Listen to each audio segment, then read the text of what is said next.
नमस्कार सर्वांना, स्वागत आहे तुमचं आपल्या यूट्यूब चॅनलवरती ज्याचं नाव आहे शिवज मम्मा। तर आज आपण बनवणार आहोत मोड आलेल्या मटकीची सुकी उसळ। तर त्यासाठी मी ती मोड आलेली मटकी घेतलेली आहे, एक छोटा कांदा कट करून घेतलेला आहे, एक टोमॅटो बारीक कट करून घेतला आहे, सोबतच कढीपत्ता, अद्रक लसूण पेस्ट आणि कोथिंबीर घेतलेली आहे। सोबतच आपल्याला साठवणीतल्या मसाल्यांचा यूज करायचा आहे।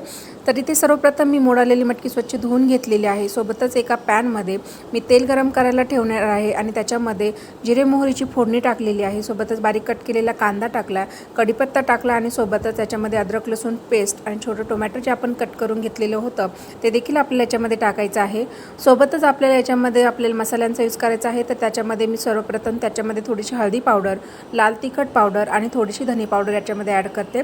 सोबतच आपल्याला याच्यामध्ये मोड आलेली मटकी टाकायची आहे, पण सर्वप्रथम चवीनुसार मीठ ॲड करायचं आहे। ही छान परतून घेतल्यानंतर याच्यामध्ये आपण जी मोड आलेली मटकी धुवून घेतली होती ती याच्यामध्ये ॲड करायची आहे आणि छान परतून त्याच्यामध्ये कोथिंबीर ॲड करून आपल्याला एक 10 मिनिटं हे असंच वाफेवरती शिजून द्यायचं आहे। तर 10 मिनिटानंतर तुम्ही पाहू शकता इथे आपली मटकी छान तयार आहे।